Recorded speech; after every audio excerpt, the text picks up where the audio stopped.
আসসালামু আলাইকুম deer listeners, আমি ভয়.নেট ইউটিউব চ্যানেল থেকে আপনাদের সকলকে আমন্ত্রণ জানাচ্ছি আরজে রেইন। আজকে আমাদের জন্য খুবই ইম্পর্ট্যান্ট একটা ডে। আমি সবাইকে শুরুতেই ঈদ মুবারক বলতে চাই। আপনাদের সবাইকে ভয়.কম ইউটিউব চ্যানেলের পক্ষ থেকে সাদর আমন্ত্রণ এবং ঈদ মুবারক। আশা করি ঈদের এই দিনটি আপনাদের খুব ভালোই কেটেছে এবং পরবর্তী দিনগুলো আপনাদের খুবই ভালো কাটবে। আজকে ঈদের দিন আমরা ফিরে এসেছি আপনাদের সাথে কিছু কথা বলবো, কিছু ঘটনা শোনাবো। এই কারণে আমরা আপনাদেরকে প্রমিস করেছিলাম যে ঈদের দিনটা আমরা আপনাদের সাথেই কাটাবো। সো এই কারণে আমাদের ফিরে আসা আজকে। আমরা আজকে আপনাদের সাথে বেশি কথা না বলে, যেহেতু রাত হয়ে গেছে, আমরা জানি আপনারা সবাই ক্লান্ত এবং সুন্দর একটা ঈদ পার করে এখন ঘুমানোর চেষ্টা করবেন। আমরা আমাদের ঘটনায় চলে যাব, কিন্তু ঘটনায় যাওয়ার আগে আপনাদেরকে বলে দিতে চাই যে আপনারা যদি আমাদেরকে ইমেল করতে চান তাহলে আমাদের ইমেল অ্যাড্রেসটি হচ্ছে voy.net@gmail.com, যার স্পেলিংটি হচ্ছে BHOYTOTNAT@gmail.com। এছাড়াও যদি আপনারা ফেসবুক পেজে আমাদের সাথে কানেক্টেড হতে চান তাহলে আমাদের ফেসবুকের ঠিকানাটি হচ্ছে www.facebook.com/BHOYTOTNET। চলুন কথা না বাড়িয়ে চলে যাব আমাদের প্রথম ঘটনায়। আসসালামু আলাইকুম, আমার নাম মোহাম্মদ ইব্রাহিম। আমি একজন সিনিয়র মেডিকেল স্টুডেন্ট। যেহেতু আমি একজন সিনিয়র মেডিকেল স্টুডেন্ট, যার কারণে আমাকে মাঝে মধ্যে পোস্টমর্টেমের কাজ করতে হতো।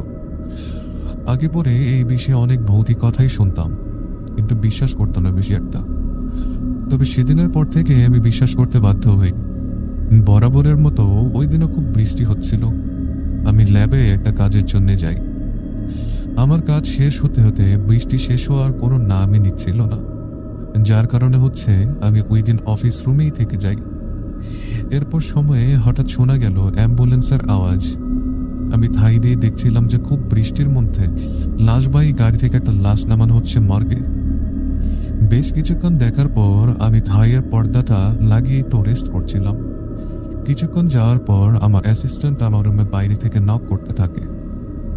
স্যার, ভেতরে আসতে পারি? আমি বললাম হ্যাঁ আসো। সে বলল, স্যার একটা পোস্টমর্টেম করতে হবে। আমি বললাম, কি বলো, হঠাৎ এই সময়ে? স্যার, থানা থেকে কল এসছে, ইটস ভেরি ইমার্জেন্সি। ও আচ্ছা, ঠিক আছে, সব কিছু রেডি করো, আই এম কামিং।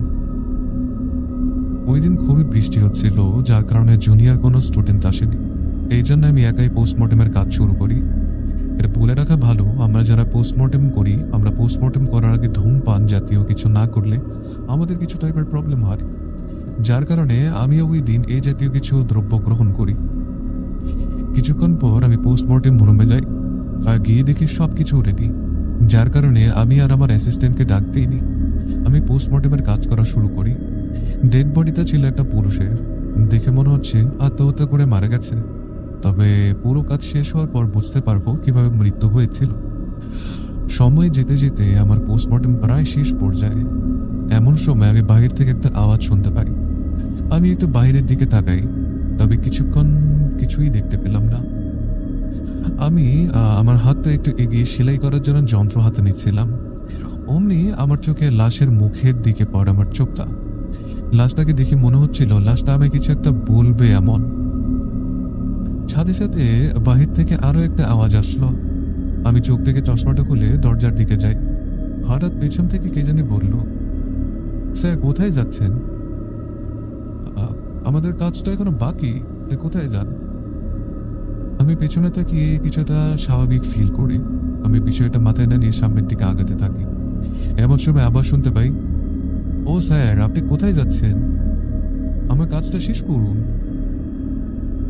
আমি এই কথা শোনার সাথে সাথে দৌড় দিয়ে দরজা থেকে বেরিয়ে যাই। এমন সময় দরজাটা লক হয়ে যায়। আমি পেছনে তাকিয়ে দেখি সেই লাশটা উঠে বসে আছে। তখন আমি ভেবেছিলাম আমার মানসিক অবস্থার অবনতি হওয়ার কারণে এমনটা হচ্ছে। এবার হঠাৎ করে দেখি সেই লাশটা আমার দিকে তাকিয়ে আছে আর বলছে, স্যার আমার কাজটা শেষ করুন, কোথায় যাচ্ছেন? আমি যে কাউকে ডাক দেব এই শক্তিটাও পাচ্ছিলাম না। এদিকে লাশটা বলেই যাচ্ছি কথা, স্যার আমার কাজটা শেষ করুন। আর সে নিজের হাতেই নিজের মুখ হতে মাজা পর্যন্ত সেলাই করতে লাগলো। এবার আমি নিজেকে বুঝিয়ে সুঝিয়ে একটু সাহস নিয়ে দরজার দিকে ফিরে আমার অ্যাসিস্ট্যান্টকে ডাকতে থাকি, তবে বাহির থেকে কোনো শব্দ পাচ্ছিলাম না। লাশটা প্রায় তার বুক থেকে মাজা পর্যন্ত সেলাই করে আমার দিকে তাকাচ্ছিল আর আমার কাছে আসতে থাকে এবং বলতে থাকে, স্যার আপনাকে বলছি আমার কাজটা শেষ করুন। এভাবে একসময় লাশটা প্রায় আমার সামনে এসে দাঁড়িয়ে যায় আর আমি সাথে সাথে জ্ঞান হারিয়ে মাটিতে পড়ে যাই। কিছুক্ষণ পর আমার জ্ঞান ফিরে আসে। আমি তাকিয়ে দেখি আমার অ্যাসিস্ট্যান্ট আমার সামনে বসে আছে, আমি বেডে শুয়ে আছি। আমার অ্যাসিস্ট্যান্ট বলতে লাগলো, আপনি ঠিক আছেন তো স্যার? আমি বললাম, হ্যাঁ ঠিক আছে, চিন্তার কোনো কারণ নেই। তুমি কোথায় ছিলে? সরি স্যার, আমার চোখ দিয়ে চলে গিয়েছিল, রিয়েলি সরি। আমাকে এক গ্লাস পানি দাও তো। তবে সেই পানি যেন আমার গলা দিয়ে নামছিল না। আমি বললাম, কি হয়েছিল আমার? আমাকে কোথায় পেয়েছ? আমার তো কিছুই মনে নেই। স্যার আপনি ল্যাবের বাইরে পড়েছিলেন। ও আচ্ছা, তখন কয়টা বাজছিল ঘড়ি দেখেছিলেন? জি স্যার, তখন প্রায় রাত 3:48 ছিল। এমনই হবে। যাক বাদ দাও, ওই লাস্টটাকে ফ্রিজিং করেছ? জি না স্যার। সরি, আমি আপনার সামনে বসেছিলাম, ভাবছিলাম আপনার কাজ হয়তো বাকি আছে, এই কারণে আমি ফ্রিজিং করিনি। থানা থেকে কল আসছিল? না স্যার, কল তো আসে নাই। কি বলো, কল আসে নাই? ওনারা না বললি ইমার্জেন্সি, এতক্ষণে তো কল দেওয়ার কথা। আচ্ছা ঠিক আছে, তুমি যাও। বেশ কিছুক্ষণ ধরে যেন বুকটা ছটফট করছিল আর কানের আওয়াজটা ভাসছিল, স্যার আমার কাজটা শেষ করুন। মনটাকে না মানাতে পেরে উঠে দাঁড়ালো ল্যাব রুমের দিকে যাওয়ার জন্য। গিয়ে যা দেখলাম সেটা বেশ শকিং ছিল আমার জন্য। মুহূর্তে আমার শরীর থেকে ঘাম বেরোতে লাগলো। কিছুতেই বিশ্বাস করতে পারছিলাম না এমনটা কিভাবে সম্ভব। সম্পূর্ণ লাশটা ছিন্ন বিচ্ছিন্ন হয়ে আছে, হাত একদিকে, মাথা আরেক দিকে, বডি আরেক দিকে। পেছন ফিরে দেখি আমার অ্যাসিস্ট্যান্ট দাঁড়িয়ে আছে, ওর হাত পা কেমন যেন ফুলে যাচ্ছিল। আমি বললাম, সাকিব এগুলো কিভাবে হয়েছে? তুমি কোথায় থাকো? আমার অ্যাসিস্ট্যান্ট এই বিষয়ে কোনো উত্তর দিতে পারলো না। তারপর থেকে আমি পোস্টমর্টমের কাজ বন্ধ করে দিই। তবে সেই রাতের কথা আজও আমার মনে পড়ে। হয়তো আজীবন রাতটা স্মরণীয় হয়ে থাকবে আমার জন্য। শুধু একটাই প্রশ্ন মাথায় ঘুরপাক খায়, সেই লাশটা কিভাবে বিচ্ছিন্ন হলো। এই ছিল আমার ঘটনা। ভালো লাগলে পড়ে শোনাবেন এবং আমাকে অবশ্যই জানাবেন। Thank you so much Ibrahim সাহেব আপনার ঘটনার জন্য। আমরা আশা করব লিসেনার আপনার এই ঘটনাটা পছন্দ করেছে। আপনিও যদি আপনার ঘটনা আমাদের কাছে পাঠাতে চান তাহলে আপনাদেরকে যেটা করতে হবে সেটা হচ্ছে আমাদেরকে ইমেল করতে হবে। আমাদের ইমেল অ্যাড্রেসটি হচ্ছে bhoy.net@gmail.com, যার স্পেলিং হচ্ছে BHOYDOTNET@gmail.com। এছাড়াও যদি আপনারা আমাদের সাথে ফেসবুকে কানেক্টেড হতে চান সেক্ষেত্রে আপনাদের আমাদের ফেসবুক অ্যাড্রেসটা একটু মনে রাখতে হবে, which is www.facebook.com/BHOYDOTNET। চলুন কথা না বাড়িয়ে চলে যাব আমরা আমাদের পরবর্তী ঘটনায়। তবে এই ঘটনা যাওয়ার আগে আরেকবার বলতে চাই, আশা করি আপনাদের সকলের ঈদ খুব সুন্দর কেটেছে, ভালো কাটছে এবং ভবিষ্যতের দিনগুলো ভালো যাবে। চলুন চলে যাব পরবর্তী ঘটনায়। ওয়েলকাম ব্যাক ডিয়ার লিসেনার্স, আমরা চলে যাচ্ছি আমাদের পরবর্তী ঘটনায়। যে ঘটনাটি আমাদেরকে পাঠিয়েছেন মাহিনুর মুমতাহিনা নামের একজন লিসেনার। চলুন ওনার ভাষাতেই শোনা যাবে। আসসালামু আলাইকুম। আজ আমি আপনাদের সঙ্গে একটি ঘটনা শেয়ার করতে চাই যা আমার ফুফাতো বোনের সঙ্গে ঘটেছিল। আপনাদের বুঝতে সুবিধা হবে বলে আমি আমার ফুফাতো বোনের দৃষ্টিভঙ্গি থেকেই গল্পটা বলছি। আমার নাম নিহা। আজ আমি একটি জরুরি প্রয়োজনে খুলনা মোংলাপুর যেতে হচ্ছে, কারণ আজ ভোর 5টায় রোদেলা আন্টি ইন্তেকাল করেছেন। তার আগে বলে রাখি, রোদেলা আন্টি আমার কে হন। আমার আম্মু আর রোদেলা আন্টি খুব কাছের বান্ধবী ছিলেন। তারা সবসময় একসঙ্গে সময় কাটাতেন এবং এক স্কুলে পড়াশোনা করতেন। সবচেয়ে বড় বিষয়, আমার নানা এবং রোদেলা আন্টির বাবা ছিলেন ফুফাতো এবং মামাতো ভাই। এই কারণে তাদের মধ্যে আত্মীয় সম্পর্কটা খুব সুন্দর ছিল। আমার আম্মু সবসময় রোদেলা আন্টির মঙ্গল কামনা করতেন আর তার দুঃখে দুঃখিত হতেন এবং সুখে আনন্দিত হতেন। কিন্তু রোদেলা আন্টি আমার আম্মুকে পছন্দ করতেন না। আমার নানার তুলনায় রোদেলা আন্টির পরিবারের আর্থিক বেশ সচ্ছলই ছিল আর তিনি সবসময় সেই দাপট দেখাতেন। যখন আমার দাদা আমার আম্মুকে বাবার জন্য পাত্রী হিসেবে বেছে নিলেন তখন রোদেলা আন্টি খুবই বিরক্ত হলেন। তিনি অনেকবার আমার মা বাবার বিয়ে ভেঙে দেওয়ার চেষ্টাও করেছিলেন, কিন্তু প্রতিবারই ব্যর্থ হয়েছিলেন।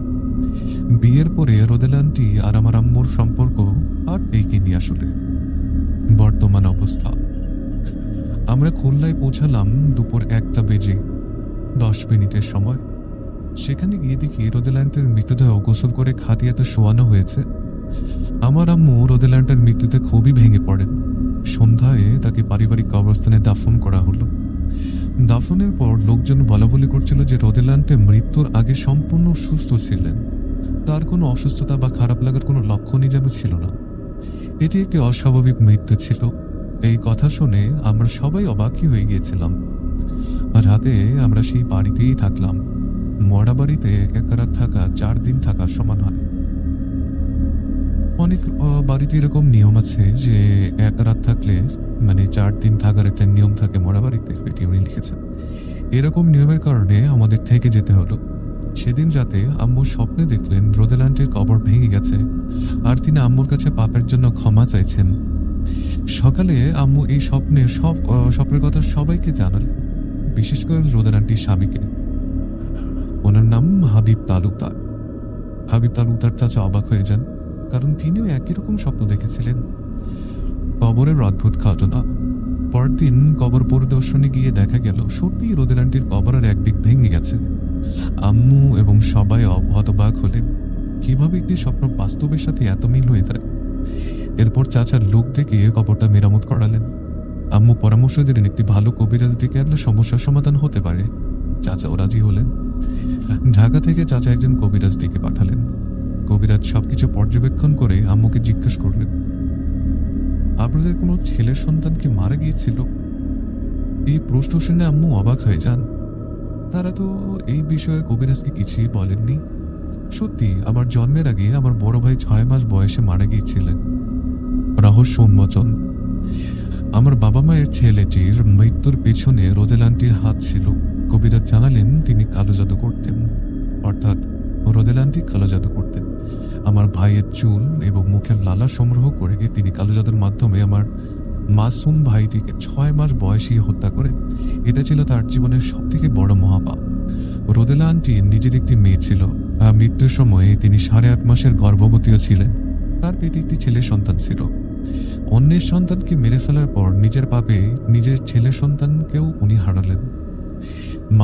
মানুষের পাপের শাস্তি ইহকাল বা পরকাল যেখানেই হোক একসময় না একসময় ভোগ করবেই। এই ছিল আমার ঘটনা। ভালো লাগলে পড়ে শোনাবেন। ধন্যবাদ সকলকে। আসসালামু আলাইকুম। থ্যাংক ইউ মাহিনুর আপু, আপনাকে অসংখ্য ধন্যবাদ আপনার ঘটনার জন্য।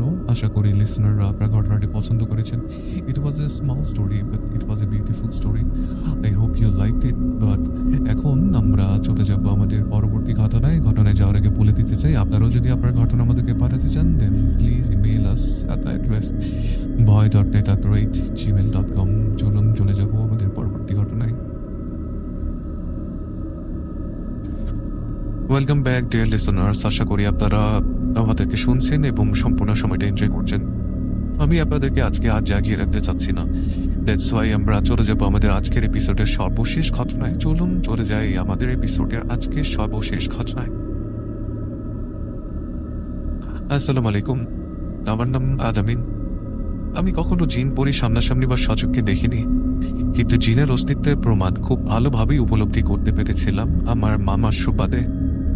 ঘটনাটি এখনো মনে পড়লে গায়ে কাঁটা দিয়ে ওঠে আমার। ঘটনাটি ঘটে আমার বড় মামার সাথে। তখন আমি খুব সম্ভবত ক্লাস 1-এ পড়ি। গ্রীষ্মের ছুটিতে নানা বাড়ি বেড়াতে আসি, তাই বলা যায় আমিও এই ঘটনার সাক্ষী হয়ে আছি। আমার নানা বাড়ি রংপুর জেলার পীরগাছা উপজেলার কোনো এক গ্রামে। সাজানো গোছানো সবুজে ঘেরা প্রকৃতিতে মোড়ানো ছিমছাম একটা গ্রাম।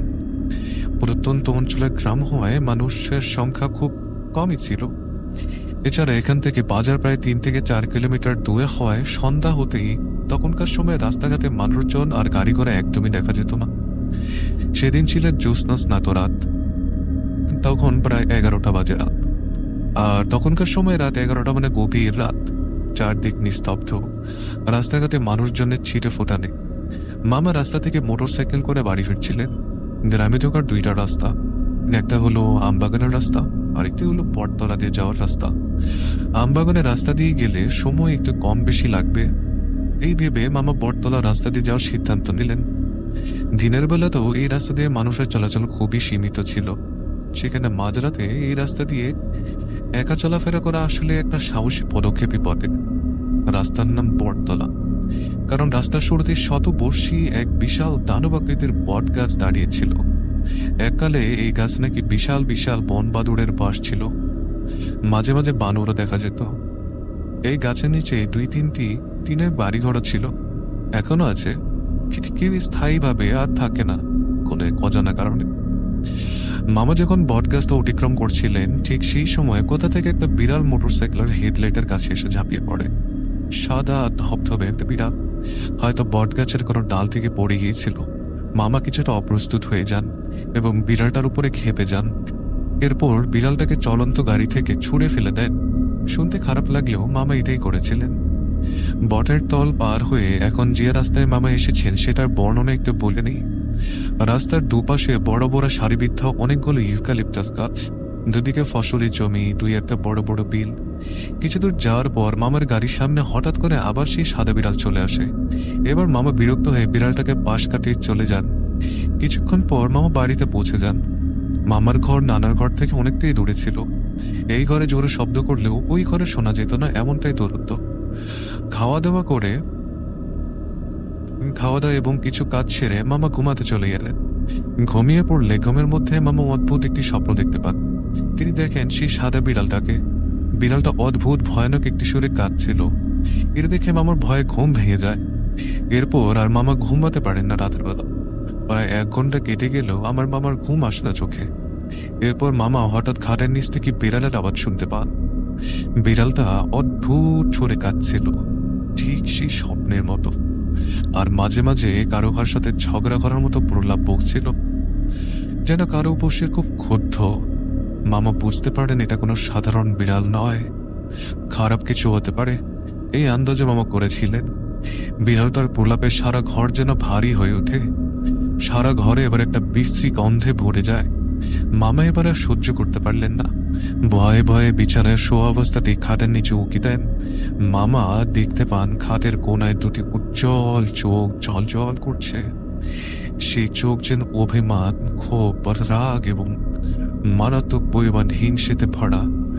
মামা এবার খাটের নিচে হাত দিয়ে শব্দ করে বিড়ালটাকে তাড়িয়ে দেওয়ার চেষ্টা করেন, কিন্তু হঠাৎ আচমকা খাটের নিচ থেকে একটা হাত বেরিয়ে সে মামার হাত খপ করে ধরে ফেলে এবং হ্যাঁচকা টানে মামাকে খাটের নিচে নিয়ে যায়। সেটার শক্তি এতটাই বেশি ছিল যে মামা চেষ্টা করেও জিনিসটা হাত থেকে নিজেকে ছাড়াতে পারলেন না। মামা শুধু এই পর্যন্তই বলতে পেরেছিলেন, এরপর অজ্ঞান হয়ে যান। সকালে মামাকে রক্তাক্ত অবস্থায় খাটের নিচে পাওয়া যায়। মামাকে দেখতে গ্রামের সবাই ভিড় করে। আমি তখন ছোট ছিলাম বলে মামাকে দেখতে ভয় পাবো, তাই মামার কাছে যেতে দেয়নি। কিন্তু লুকিয়ে লুকিয়ে যতটুকু দেখেছিলাম তা আমার এখনো মনে আছে। মামার প্রায় সারা শরীরে অনেকগুলো গভীর ক্ষত হয়েছিল। মনে হচ্ছিল যেন কেউ তার বড় বড় নখ দিয়ে চামড়ার ভেতর ঢুকিয়ে আবার বের করে নিয়েছে। মামাকে এরপর উপজেলা হাসপাতালে নেওয়া হয়। ওখানে একজন কবিরাজ মামাকে দেখতেও আসেন এবং মামার কাছ থেকে সবকিছু শোনার পর কিছু রোগায় করার পর উনি যা বললেন তা ছিল কিছুটা এমন। গত রাতে রাস্তায় মামার দেখা বিড়ালটা সাধারণ কোনো বিড়াল ছিল না, বরং এটি একটি পরী ছিল যা মামাকে দেখে পছন্দ করে ফেলেছিল। তাই সেটি বিড়ালের রূপ নিয়ে মোটরসাইকেলে চলে আসে। কিন্তু মামা বিড়ালটাকে মোটরসাইকেল থেকে বাজেভাবে ফেলে দেয়, পরীটা কষ্ট পায়। এরপর পরীটি বিড়ালের রূপ নিয়ে আবার মোটরসাইকেলের সামনে চলে আসে। তবে সেবারও মামা বিড়ালটিকে পাশ কাটিয়ে চটে গেলে পরীটি রাগান্বিত হয়ে যায়। সেদিন রাতে পরীটি ইচ্ছা করে মামাকে জানে মেরে ফেলতে পারত, কিন্তু কোনো এক অজানা কার টানে হয়তো বা মামাকে সেদিন সে ছেড়ে দেয়। এরপর হুজুর মামাকে একটি তাবিজ বেঁধে দেন এবং এই পর্যন্ত তাবিজটি মামার হাতেই আছে। শুনেছিলাম একবার অসতর্কতা বশত তাবিজটি হাত থেকে খুলে গেলে মামা সেটি পড়তে ভুলে যান এবং সেদিন রাতে ঘুমিয়ে পড়লে মামা আবার সেই বিড়ালটিকে কান্না করতে দেখতে পান। এরপর মামা তাড়াতাড়ি তাবিজটা আবার পড়ে নেন। এই ছিল আমার ঘটনা। যদি ভালো লাগে তাহলে অবশ্যই পড়ে শোনাবেন। ধন্যবাদ সকলকে। আমি আলামিন বিদায় নিচ্ছি। আসসালামু আলাইকুম। থ্যাংক ইউ আলামিন, আপনাকে অনেক ধন্যবাদ আপনার ঘটনা পাঠানোর জন্য। আপনারাও যদি আপনার ঘটনা আমাদেরকে পাঠাতে চান তাহলে you can just email your story to us. Our email address is bhoy.net@gmail.com. which is bhoytotl@gmail.com। আশা করি আপনাদের সকলের ঈদ খুব ভালো কেটেছে এবং আগামী দিনগুলো যেন আপনাদের খুবই সুন্দর হয় সেই আশা ব্যক্ত করে এবং সেই কামনা করে আমি RJ Rain signing off from ভয়.net। আসসালামু আলাইকুম। প্লিজ এভরিবডি, সবাই নিজেদের যত্ন নেবেন এবং ভালো থাকবেন।